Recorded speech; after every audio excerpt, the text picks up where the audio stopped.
ربي بالمصطفى بلغ مقاصدنا واغفر لنا ما مضى يا واسع الكرم يا ربي بالمصطفى بلغ مقاصدنا واغفر لنا ما مضى يا واسع الكرم لم يهتدم قلب الله مطلقا أبدا وما تثاءب أصلا في مدى الزمن يا ربي بالمصطفى بلغ مقاصدنا واغفر لنا ما مضى يا واسع الكرم الدوام فلم نهرب وما وقع ذبابة أبدا في اسمه الحسن Adif, tolong kipas tuh.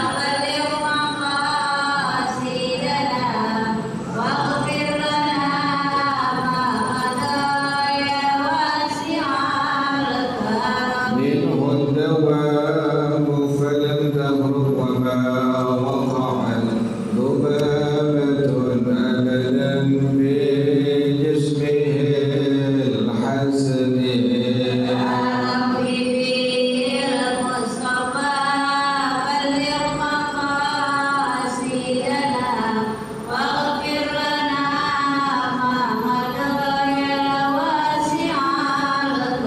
بخلفه كأمام رؤية ثبت ولا يرى آثار قول منه في العالمين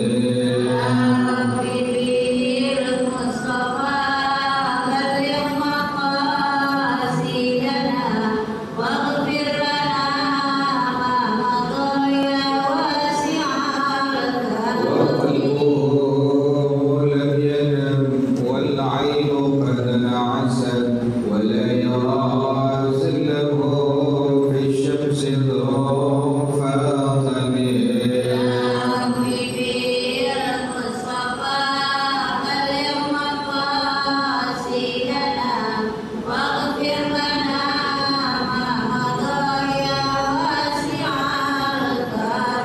فإفاه قد علتا قوما إذا جلسوا عند الولادة سفيانا بمؤاخذة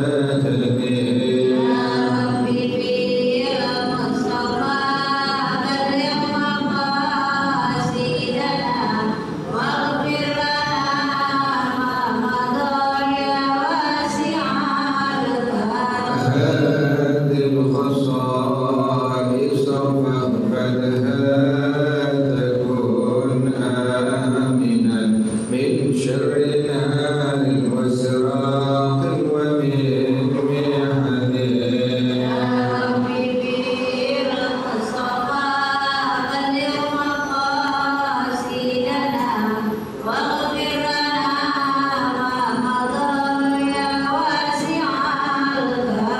مولاي صل وسلم دائما أبدا على حبيبك خير الخلق كلهم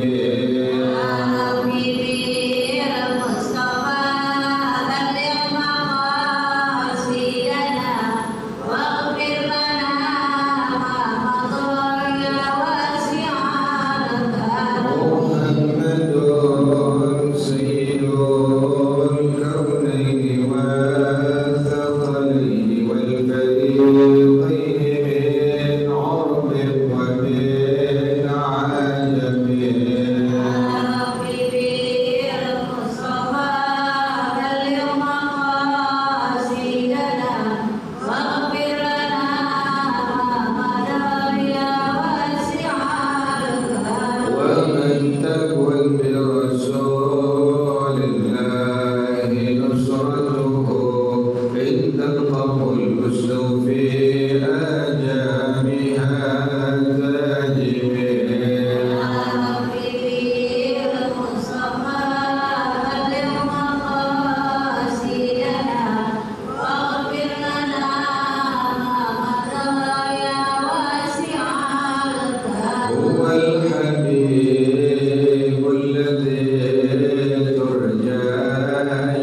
وشفاعته في كل هول من الأهوال مكتاهب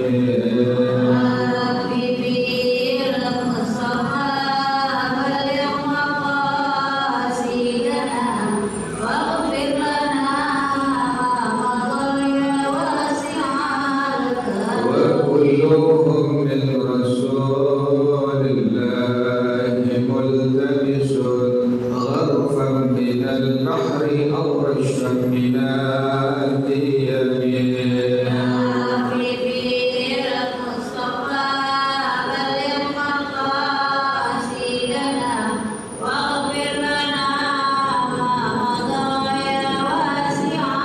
ولن يدرك رسول الله جاءك به إذ الكريم تجلى باسم منتجم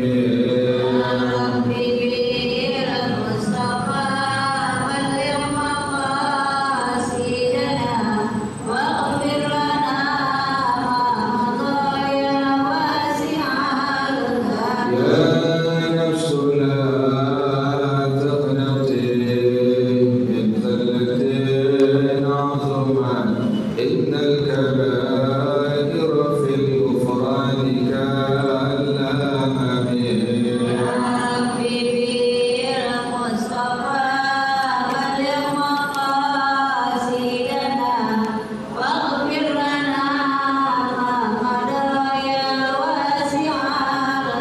لعل رحمة ربي حين يقسمها تأتي على حسب الإسيان في الكسم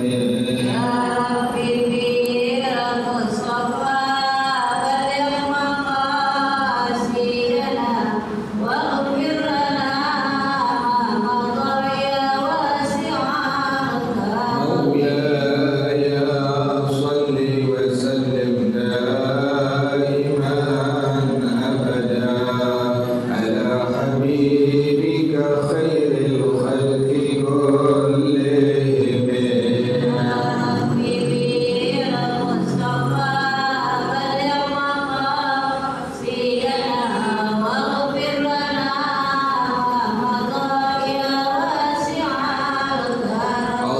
اللهم صل وسلم وبارك عليه وعلى آله الفاتح رسول الله صلى الله عليه وسلم ثم إلى أرواح آبائه وإخوانه من الأنبياء والمرسلين والصحابة أجمعين والعلماء العاملين ثم إلى أرواح آبائنا وأمهاتنا وأجدادنا وجداتنا ومشايخنا ومعلمين في الدين ولجميع المسلمين والمسلمات والمؤمنين والمؤمنات صدر شيخنا وربي أرواحنا الحبيب عبد الرحمن بن أحمد سكاف شيخنا وربي أرواحنا الحبيب علي بن الحبيب محمد سكاف شيخنا وربي أرواحنا في ودين بهذا الخير وإلى مؤلف هذا الكتاب الشيخ سيد محمد عاشر عبد الله بن عبد الرحمن فضل الحضرة ورسولهم وفروعهم أن الله يتغشاهم بالرحمة والمغفرة أن الله يغفر لهم ويرحمهم ويعلي درجاتهم بالله ويعيد علينا من بركاتهم وأسرارهم وأموالهم وعلومهم ونفحاتهم وكراماتهم وإمدادهم في الدين والدنيا والآخرة الفاتحة على هذه النية وعلى كل نية صالحة جالبة لكل خير نافعة لكل شر وإلى حضرة النبي محمد صلى الله عليه وآله وصحبه وسلم الفاتحة أعوذ بالله من الشيطان الرجيم بسم الله الرحمن الرحيم الحمد لله رب العالمين الرحمن الرحيم مالك يوم الدين إياك نعبد وإياك نستعين اهدنا الصراط المستقيم صراط الذين أنعمت عليهم غير المغضوب عليهم ولا الضالين آمين اللهم صل وسلم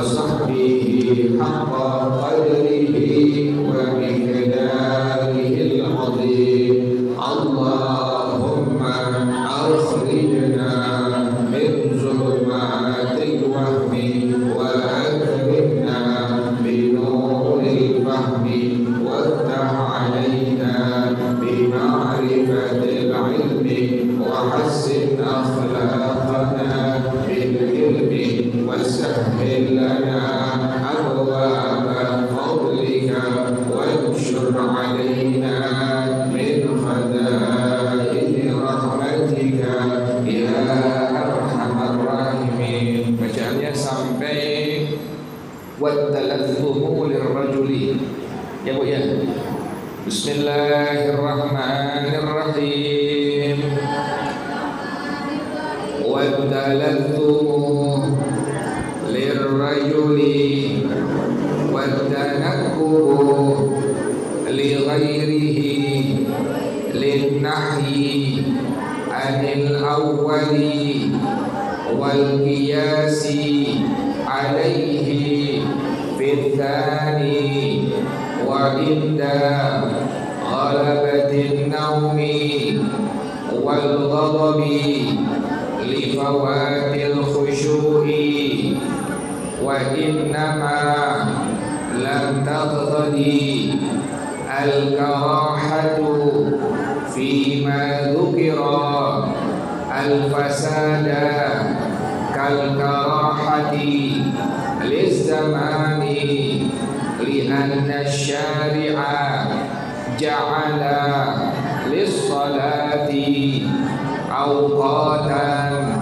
مخصوصة لا تصح في غيرها ولم يجعل لها مكانا مخصوصا فكان الخلل في الزمان أشد منه في الأمكنة فالنحي فيها ليس راجعا لذات العبادة ولا للازمها فلم يقتدي الفساد بل ولا يمنع أصل الثواب كما في فتاوى محمد الرملي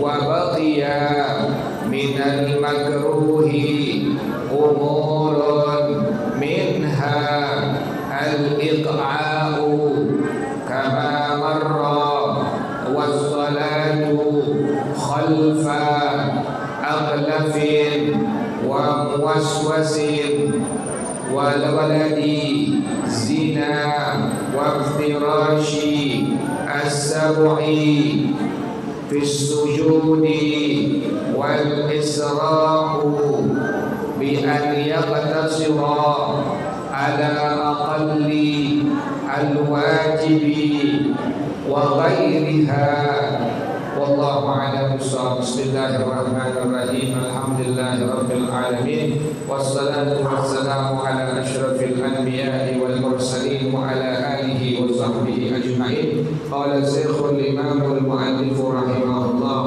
على من نفع به بركات علومه وبكم في الدارين آمين. قال رضي الله تعالى عنه. بسم الله الرحمن الرحيم. Wattalathumu lirrajuli wattanakkuhu lighairihi. Makruh salat itu menggunakan cadar, ya Bu ya. Talathum itu cadar buat laki-laki. Orang Arab kan pakai cadar laki-laki, ya Bu ya, buat tutupin wajahnya. Juga makruh salat itu bagi perempuan buat tanakkub. Kalau perempuan tanakkub menggunakan cadar. Jadi laki bila menggunakan cadar disebut sebagai talathum, perempuan yang menggunakan cadar disebut sebagai tanakkub. Nah, dua-duanya makruh. Sama kalau ibu melihat orang sholat pakai masker, ya Bu ya, sama ya Bu ya. Jadi bagaimana sholat pakai masker? Apakah sah untuk sholatnya? Sah. Kenapa demikian? Karena yang wajib hanya 7 anggota pada waktu ibu sujud ya Bu ya. Pertama jidat, kedua, ketiga tangan, telapak tangan ya Bu ya. 4, 5 dengkul atau lutut, 6, 7 kaki ya Bu ya. Nah, jadi hidung diletakkan pada waktu ibu sujud hukumnya sunnah ya Bu ya. Makanya bila ada orang yang pakai masker sholatnya, kalau sekarang masker ya Bu ya, nah, kalau dulu kan pakai cadar ya Bu ya, pakai cadar lagi perempuan sholatnya, bagaimana hukum sholatnya dalam madhab Imam Syafi'i rahimahullah? Maka hukum sholatnya makruh. Sholatnya sah nggak Bu? Sah, tapi makruh ya Bu ya. Jadi bila ibu melihat ada orang yang sholat pakai cadar, biarin aja Bu. Kenapa demikian? Sholatnya dihukumkan sah, tapi makruh. Jelas ya Bu ya. Kenapa demikian? Kok makruh? Bila ada laki-laki sholat memakai penutup wajah, atau sekarang cadar bilangnya, atau perempuan sholat memakai penutup wajah, kok makruh hukumnya? Linnahyi anil awwali, karena ada larangan dari baginda Rasulullah Shallallahu Alaihi Wasallam pada hari yang pertama tadi. Jadi bila laki sholat menggunakan penutup wajah atau menggunakan cadar, maka Nabi melarang, nggak boleh, dilarang, tidak diperbolehkan oleh Rasulullah Shallallahu Alaihi Wasallam. Makanya ada hukum dalam madhab Al-Imam Syafi'i rahimahullah bahwasanya bila ada laki-laki yang sholat menggunakan cadar atau penutup muka, maka sholatnya dihukumkan makruh. Wal qiyasi alaihi fitsani, dan mengkias atasnya pada yang kedua. Perempuan pakai cadar waktu dia sholat, pakai penutup wajah waktu dia sholat, pakai masker waktu dia sholat, dilarang oleh Rasulullah Shallallahu Alaihi Wasallam, tapi dikias kepada yang pertama ya Bu ya. Kan di hukum agama ada Al-Quran yang pertama ya Bu ya. Yang kedua ada as-sunnah atau hadis Rasulullah Shallallahu Alaihi Wasallam. Yang ketiga ada ijma ya Bu ya. Yang keempat ada qiyas ya Bu ya. Contoh misalnya Allah bilang wala taqul lahuma uffin, janganlah engkau mengatakan kepada kedua orang tua dengan kalimat uff atau ah. Mengkias para ulama gimana hukum memukul ya. Bagaimana hukum menendang ya Bu ya? Bagaimana hukumnya? Haram, nggak boleh. Kenapa demikian? Mengatakan uf saja di hadapan orang tua hukumnya apa? Hukumnya Nabi larang, Allah larang, haram hukumnya. Apalagi sampai apa Bu? Sampai memukul. Inilah yang disebut sebagai qiyas ya Bu ya. Jadi dikias hukum yang kedua tadi.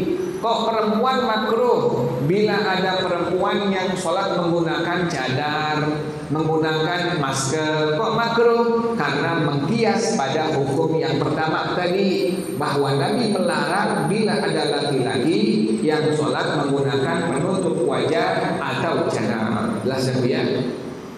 Jadi ibu kalau sembahyang nggak usah pakai apa Bu? Nggak usah pakai cadar, nggak usah pakai masker juga ya Bu ya. Kenapa demikian? Nabi melarang, tidak diperbolehkan. Ini kejadian Bu, waktu ada orang yang umrah ya Bu ya. Kalau ibu pernah umrah, ibu pernah haji ya Bu ya. Itu di sana perempuan-perempuan madhab kita dari Indonesia kebanyakan dalam madhab Imam Syafi'i rahimahullah, waktu sholat tetap pakai apa Bu? Pakai masker. Kok saya tahu ada perempuan yang masih tahu, Ustaz tadi di masjid itu perempuan kok sembahyang pakai masker ya? Boleh kan? Boleh, nggak apa-apa. Sah nggak sholatnya? Sah, tapi makruh ya Bu ya. Ibu yang boleh ngerti, yang boleh tahu, bila ibu nanti insya Allah berangkat umrah ya Bu ya, atau haji, ibu pas sholat di Masjid Nabawi, di Masjid Haram Mekah, atau masjid-masjid yang ada di tanah haram, ibu lepas masker ibu. Kenapa demikian? Biar ibu sholatnya sah, dapat sunnah ya Bu ya. Jangan sah tapi apa Bu? Tapi makruh. Paham ya Bu ya? Jelas ya? Jadi bila ada lagi perempuan yang sholat menggunakan masker, menutup kepala, menutup wajah, menggunakan penutup wajah atau cadar, sholatnya dihukumkan sah tapi makruh. Wa inda ghalabatin naumi, ketika sangat ngantuk, nih asar udah masuk nih bu nih, asar jam 3 kurang udah masuk, tapi ibu sangat apa bu? Sangat ngantuk, ibu kecapean, ibu lelah, ibu ngantuk, tidur dulu ya bu ya. Jangan ibu sholat. Kenapa demikian? Pas ibu sholat nanti bacaannya ngawur bu. Ibu bisa baca Fatihah waktu ibu ruku bu. Ya bu ya, ibu nggak konsen, ibu nggak khusyuk karena ibu sangat ngantuk, dipaksain juga sholat. Akhirnya banyak bacaan rukun yang ibu salah, ibu akhirnya nggak konsen, nggak khusyuk. Itulah yang Nabi larang. Jadi ibu bila sangat ngantuk, sudah masuk waktu sholat, ibu jangan sholat, tapi apa bu? Tidur dulu. Kalau di rumah ada suami ibu, ada anak ibu, ada cucu ibu, bilangin, nanti tolong bangunin jam 4, tolong bangunin jam 4:30, ibu belum sholat asar, ya bu ya. Kenapa demikian? Kalau ibu paksakan juga, sholat dalam keadaan ibu sangat ngantuk, sholatnya dihukumkan sah, tapi apa bu? Makruh. Jelas ya bu ya. Jadi ibu kalau lagi sangat ngantuk, tidur dulu, jangan sholat. Kenapa demikian? Nabi melarang. Kok Nabi larang? Karena nanti khawatir tidak ada khusyuan pada waktu ibu sholat. Siapa ya? Wal ghadabi, ketika sangat marah, ibu lagi marah banget nih, ibu lagi emosi, jangan sholat dulu ya bu ya. Redahin dulu amarah ibu pakai apa? Pertama, ibu wudu ya bu ya. Untuk meredakan amarah ibu apa? Ibu wudu. Makanya ibu bila tidak haid, bila tidak nifas, ibu dianjurkan oleh Rasulullah Shallallahu Alaihi Wasallam kerap kali ibu batal wudunya, wudu lagi, ibu ya. Itu diantara kiat untuk apa? Biar meredakan emosi orang yang berwudu tadi, ya bu ya. Jadi bila sangat marah ibu, jangan ibu sholat, ibu wudu dulu, ya bu ya. Kalau wudu juga masih emosi, ibu duduk, ya bu ya. Ya bu ya. Jadi kiatnya begitu bu tuh. Kiatnya lagi emosi, lagi marah, ibu wudu. Masih emosi juga ibu apa? Ibu duduk sambil baca Quran, sambil baca zikir. Kok nggak boleh? Nabi larang. Pas ibu lagi sangat marah sholat, karena hilang khusyuk ibu. Hilang khusyuk ibu waktu sholat pada waktu ibu sangat marah. Jelas ya bu ya? Lagi marah sama anak, ya bu ya? Lagi emosi sama suami misalnya bu ya, ibu tahan, jangan sholat ya bu ya. Nanti khusyuk ibu apa? Khusyuk ibu hilang pada akhirnya. Nah di situ Nabi larang, tidak diperbolehkan. Nanti kalau sudah reda, baru ibu sholat. Kenapa demikian tadi? Dua-duanya tadi makruh bila ibu kerjakan. Ibu lagi ngantuk banget, nggak boleh sholat. Ibu lagi marah banget, lagi emosi banget, nggak boleh sholat. Kenapa demikian? Lifawatil khusyu'i, itu alasannya. Karena hilang khusyuk ibu waktu sholat bila ibu sangat ngantuk, bila ibu lagi sangat emosi. Jelas ya bu ya? Wa innama lam taqtadil karahatu fima dzukira al-fasada, dan sesungguhnya kemakruhan tadi tidak menyebabkan yang semua disebutkan kemarin, tidak menyebabkan batalnya sholat yang ibu kerjakan. Ibu lagi ngantuk sholat, sholat ibu sah ya bu ya, nggak batal ya bu ya, sah tapi makruh ya bu ya. Ibu pakai cadar, ibu pakai masker, ibu sholat, sholat ibu bagaimana hukumnya bu? Sah tapi makruh. Kok semuanya sah sholatnya, tidak dihukumkan batal? Pada madhab al-Imam Asy-Syafi'i rahimahullah, ini alasannya. Kal karahati zamani, seperti makruhnya karena zaman. Ada makruh karena zaman ya bu ya. Kenapa demikian alasannya? Li'anna syari'a, karena asyari'.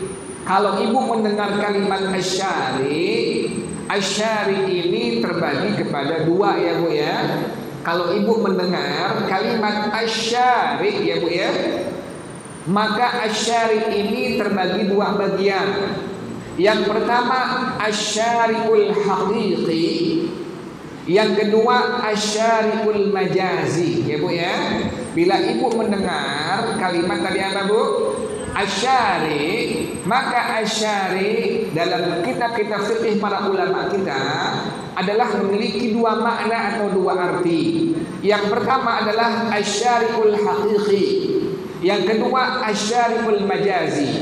Apa itu asyariul haqiqi? Allah Tuhan yang membuat hukum syariat ya Bu ya. Asyariul haqiqi adalah Allah Tuhan yang membuat hukum syariat. Hukum syariat ada 5 ya Bu ya. Di antaranya wajib, kemudian sunnah, kemudian haram, kemudian makruh, kemudian mubah. 5 ya Bu ya. Wajib, yang kedua sunnah, yang ketiga haram, yang keempat makruh, yang kelima mubah. Nah, 5 hukum ini yang bikin bukan Nabi Muhammad ya Bu ya. 5 hukum ini yang bikin bukan para ulama. 5 hukum ini yang bikin, yang membuat adalah Allah Subhanahu wa ta'ala. Allah Tuhan yang membuat hukum syariat tadi itu semua disebut sebagai asyariul haqiqi. Jelas ya Bu ya. Yang kedua ada asyariul majazi. Apa itu asyariul majazi? Asyariul majazi adalah Rasulullah sallallahu alaihi wasallam sebagai nabi yang menyampaikan hukum-hukum syariat tadi. Ya Bu ya. Jadi hukum syariatnya yang bikin, yang buat Allah. Allah disebut sebagai asyariul haqiqi. Nabi Muhammad yang menyampaikan hukum-hukum syariat tadi, Nabi Muhammad disebut sebagai asyariul majazi. Jelas ya Bu ya. Jadi asyari terbagi dua maknanya. Yang pertama asyariul haqiqi, yang kedua asyariul majazi. Li'anna syariah, karena asyari yakni Allah Subhanahu wa ta'ala ja'ala lis-salati awqatan makhsusatan. Allah menjadikan waktu-waktu yang sudah ditentukan untuk sholat yang 5 waktu ya Bu ya. Subuh ada waktunya, zuhur ada waktunya, asar ada waktunya, maghrib ada waktunya, isya ada waktunya. Yang bikin bukan Nabi Muhammad ya Bu ya. Yang bikin adalah Allah Subhanahu wa ta'ala. Ibu sholat subuh wajib. Sholat subuhnya pas sudah terbit fajar shadiq ya Bu ya. Enggak boleh jam 2 malam ibu apa? Sholat subuh enggak boleh. Kenapa demikian? Yang menentukannya adalah siapa Bu? Allah Subhanahu wa ta'ala. Jadi Allah sebagai asyari, Tuhan yang membuat hukum syariat, yang menentukan, yang menjadikan waktu-waktu sholat tersebut. La tasihhu fi ghairiha, tidak sah pada selainnya. Enggak boleh. Ibu belum zuhur udah apa Bu? Udah sholat zuhur nggak boleh. Baru jam 11 udah apa? Zuhur, nggak sah. Kenapa demikian? Allah sudah menentukan, menjadikan waktu-waktunya. Jadi nggak bersembarangan. 5 waktu tadi yang menentukan waktunya bukan Nabi Muhammad, bukan para sahabat, bukan ulama tabi'in, bukan ulama atba'it tabi'in, tetapi adalah Allah Subhanahu wa ta'ala. Walam yaj'al laha makanan makhsusan, dan Allah tidak menjadikan tempat yang khusus untuk sholat. Fakanal khalalu fi zamani asyadda minhu fil amkinati, maka kerusakan pada masalah zaman pada waktu sholat itu lebih sangat kuat kerusakannya, ketidaksahannya dibandingkan pada tempat-tempat ya Bu ya. Tadi saya contohin, ada orang belum masuk waktu asar udah apa Bu? Udah sholatnya dihukumkan sah nggak bu? Nggak sah. Kenapa demikian? Karena ini masalah waktu. Waktu sholat itu Allah yang menentukan. Jelas ya bu ya? Fannahyu fiha laisa raji'an lilatil ibadati wala bilazimiha.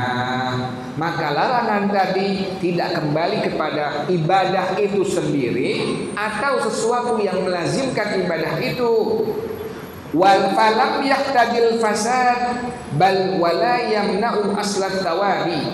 Makanya hal-hal makruh yang semua disebutkan tadi dari awal sampai terakhir tadi ya bu ya, sholat memakai masker laki perempuan, sholat dalam keadaan sangat ngantuk, sholat dalam keadaan sangat emosi, hukum sholatnya sah. Tapi apa bu? Makruh, artinya Nabi larang, Allah larang. Hal ini tidak membuat batal sholat orang yang mengerjakannya pada waktu dia mengerjakan hal-hal yang makruh. Bahkan pahalanya masih ada ya bu ya. Pahalanya masih ada bu? Masih ada. Pahala nggak hilang ya bu ya. Kalau sudah batal, pahala tidak ada ya bu ya. Kalau ini makruh dikerjakan oleh seseorang laki perempuan pada waktu dia sholat, pahalanya masih ada bu. Pahalanya masih ada. Jelas ya bu ya? Kama fi fatawa Muhammadin Ar-Ramli, sebagaimana pada fatwa Al-Imam Muhammad Ar-Ramli rahimahullah. Ibu lagi ngantuk, ibu sholat ibu pertama dihukumkan sah, tapi makruh, ada pahalanya. Kenapa demikian? Sholat ibu sah, tidak batal hukumnya. Makanya pahalanya masih ada bu, masih ada. Jelas ya bu ya? Wa baqiya minal makruhi, dan masih ada yang makruh pada waktu sholat. Apa yang lainnya? Umurun minha, ada beberapa hal lagi, beberapa perkara lagi. Di antaranya al-iqa'u kama marra, duduk iqa' ya bu ya, duduk kayak begini bu nih, iqa' namanya bu. Nih bu seperti ini, namanya iqa' bu nih. Tuh, nih bu nih begini bu ya. Jadi orang pas lagi duduk begini bu duduknya bu nih, bukan begini ya bu ya, bukan begini, tapi tumit dia didudukin di pantatnya. Inilah yang disebut sebagai apa bu? Iq'a. Orang yang sholatnya demikian maka dihukumkan makruh sholatnya. Adakah yang begitu bu? Ada yang begitu bu orang tuh. Pas lagi sembahyang kok duduknya begitu. Ibu udah tahu hukumnya. Udah nggak usah dikomen ya bu ya. Itu namanya duduk dari apa bu? Iq'a. Sholatnya sah nggak bu? Sah sholatnya, tapi makruh. Kenapa makruh? Karena Nabi melarang hal demikian pada waktu seseorang itu sholat. Jelas ya bu ya? Wassalatu khalfa akhlafin, sholat di belakang orang yang belum disunat ya bu ya. Nih bu nih, ibu punya anak misalnya udah akil balik tapi belum diapain bu? Disunat. Ibu jamaah dengan dia. Nah, sholatnya bagaimana hukumnya? Sholatnya sah, tapi apa bu? Tapi makruh. Jelas ya bu ya? Makanya anak kecil sebelum dia balik sudah diapain bu? Sudah disunat. Yang laki-laki ya bu ya. Kalau perempuan dari pas bayi ya bu ya. Laki perempuan hukumnya wajib dikhitan, wajib disunat dalam madhab kita, dalam madhab al-Imam Asy-Syafi'i rahimahullah. Bukan sunnah ya bu ya. Dikhitan hukumnya wajib bagi laki perempuan dalam madhab kita, dalam madhab al-Imam Asy-Syafi'i rahimahullah. Sekarang malah nggak boleh bu ya. Sekarang malah nggak boleh perempuan, nggak boleh. Allah lebih tahu, Nabi lebih tahu. Kenapa demikian? Para ulama sudah membahas. Kalau seandainya ada perempuan yang tidak dikhitan, maka nanti akibatnya ini perempuan akan hypersex ya bu ya. Ini perempuan jadi frigid. Nah itu yang Nabi larang, tidak diperbolehkan. Makanya Nabi anjurkan laki perempuan itu untuk diapakan bu? Disunat atau dikhitan. Hukumnya apa? Hukumnya wajib dalam madhab kita, dalam madhab al-Imam Asy-Syafi'i rahimahullah. Kalau ibu nggak dapetin tempat yang memang nggak mau, ibu cari tempat lain ya bu ya. Cari tempat lain yang masih apa bu? Yang masih nerima khitan bagi perempuan. Allah lebih tahu, Nabi lebih tahu. Makanya para ulama kita menghukumkan disunat, dikhitan laki perempuan hukumnya wajib. Baru belakangan ya Bu ya, belakangan tuh nggak mau disunat, nggak boleh katanya. Allah, perempuan nggak boleh. Kita paksain cari tempat-tempat yang masih nerima apa Bu? Sunat bagi perempuan. Perhatikan ya Bu ya, jangan sampai enggak ya Bu ya. Jadi sholat di belakang orang yang belum disunat itu hukumnya makruh. Tapi sah nggak Bu? Sah, sah tapi makruh. Wa muwaswisin, makruh sholat di belakang orang yang waswas. Nggak enak ya Bu ya. Ada orang baca Fatihah diulang-ulang ya Bu ya. Bismillahirrahmanirrahim. Diulang lagi. Bismillahirrahmanirrahim. Saking apanya Bu tuh? Saking waswasnya itu orang. Baca tasyahudnya diulang-ulang. Asyhadu an la ilaha illallah. Diulang lagi. Asyhadu an la. Ibu jangan sholat di belakang orang yang waswas. Kenapa demikian? Sholat ibu jadi apa Bu? Jadi makruh. Tapi sah nggak Bu? Sah tuh. Sah di makruh. Wa waladi zina, dan makruh sholat di belakang anak zina. Bagaimana anak zina ini? Anak zina ini anak hasil hubungan perzinahan ya Bu ya. Ingat ya Bu ya, ada hukum ya Bu ya. Ada air mani pernikahan, ada air mani perzinahan ya Bu ya. Pada hukum agama, air mani itu, sperma itu dihukumkan terbagi dua bagian. Ada air mani sperma perzinahan, ada pernikahan. Bila perzinahan, bagaimana hukumnya? Laki perempuan berzina, ini perempuan hamil duluan ya Bu ya, hamil di luar nikah.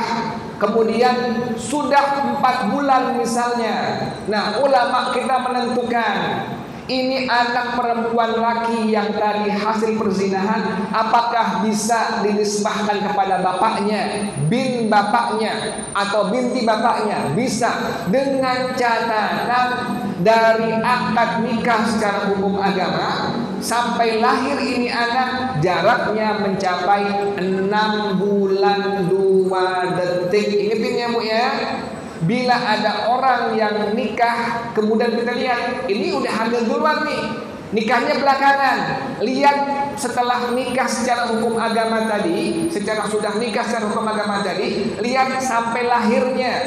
Bila lahir ini anak mencapai 6 bulan 2 detik, laki perempuan, maka baru bisa dinisbahkan binnya atau bintinya kepada bapaknya. Jelas ya Bu ya? Jadi kalau tidak mencapai bagaimana? Sudah kandungan sudah mencapai 5 bulan ya Bu ya. Usia 9 bulan kandungan sudah apa Bu? Sudah lahir. Berapa bulan Bu tuh? 4 bulan tuh. Lahir laki, lahir perempuan. Maka itu anak laki dan perempuan tidak bisa dinisbahkan kepada bapaknya. Bukan bin bapaknya, bukan binti bapaknya. Jelas ya Bu ya? Jadi dari hukum agama tadi berapa bulan Bu? 6 bulan 2 detik baru bisa dinisbahkan kepada bapaknya, bin bapaknya atau binti bapaknya. Masalah berikutnya, bila anak ini perempuan ya Bu ya, nauzubillah dzalik ya Bu ya. Bila ini anak perempuan, lahirnya kurang dari 6 bulan 2 detik, maka nanti pas yang nikahin bukan bapaknya itu. Kenapa demikian? Itu bukan bapaknya secara hukum agama. Wajib dia menggunakan wali hakim ya Bu ya. Wajib menggunakan pernikahannya dengan wali hakim ya Bu ya. Jadi harus jujur ya Bu ya. Oh iya, ini anak lahirnya dari pas nikah baru 4 bulan, perempuan lahirnya, si bapak si ibu wajib jujur kepada calon suaminya. Nanti langsung lapor ke KUA bahwa nanti yang menikahkan bukan bapak ini. Kenapa demikian? Ini bukan bapaknya, bukan bapak kandungnya. Kenapa demikian? Karena lahirnya kurang dari 6 bulan 2 detik. Jelas ya Bu ya? Jadi bila ada anak yang lahirnya dari hasil perzinahan, kemudian dia jadi imam, maka sholatnya sah, tapi apa Bu? Tapi makruh. Jelas ya Bu ya? Waftirasus sab'i fis sujudi, Dan iftirasnya seperti as-sabu'i, binatang buas. Pada waktu dia sujud, pada waktu sujud ngengser ya Bu ya tangannya Bu ya. Kan tangannya mesti diapain Bu? Diangkat ya Bu ya. Ibu sujud, tangan ibu diapain Bu? Diangkat ya Bu ya. Nggak boleh diapain Bu? Direbahin nggak boleh ya Bu ya. Kalau direbahin hukumnya makruh ya Bu ya. Kalau perempuan ditempel ya Bu ya. Jadi bukan kayak laki-laki perempuan, tetap diangkat tapi nggak seperti laki-laki ya Bu ya. Nah, bila ada orang yang sholatnya tadi apa Bu? Pas sujud dia tangannya direbahkan ya Bu ya, kayak binatang ya Bu ya, maka sholatnya dihukumkan sah tapi apa Bu? Tapi makruh. Yang terakhir wal isra'u bi an yaktasira ala aqallil wujubi wa ghairuha. Yang terakhir cepat-cepat sholatnya, cuma yang wajib-wajib doang, yang sunnah diabaikan ya Bu ya. Ruku nggak baca apa Bu? Nggak baca subhana rabbiyal azim wa bihamdi, diam sebentar sekedar subhanallah, nggak baca apa-apaan dia, langsung bangun iktidal, diam sebentar sekedar subhanallah, nggak baca zikirnya Bu ya, nggak baca rabbana lakal hamdu mil'us samawati wa mil'ul ardi wa mil'u ma syi'ta min syai'in ba'du. Pokoknya yang dikerjain cuma yang wajib-wajib saja, maka sholatnya dihukumkan sah nggak Bu? Sah, tapi hukumnya makruh. Jelas ya Bu ya. Tandain wallahu a'lam bissawab. Tandain besok insyaallah bacaannya faslun yustahabbu likulli ahadin. Al-Fatihah. A'udzu billahi minasyaitonir rajim. Bismillahirrahmanirrahim. Alhamdulillahirabbil alamin arrahmanir rahim maliki yaumiddin. Iyyaka na'budu wa iyyaka nasta'in. Ihdinas siratal mustaqim. Siratal ladzina an'amta 'alaihim ghairil maghdubi 'alaihim waladdallin. Amin ya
asyhadu an la ilaha illa anta astaghfiruka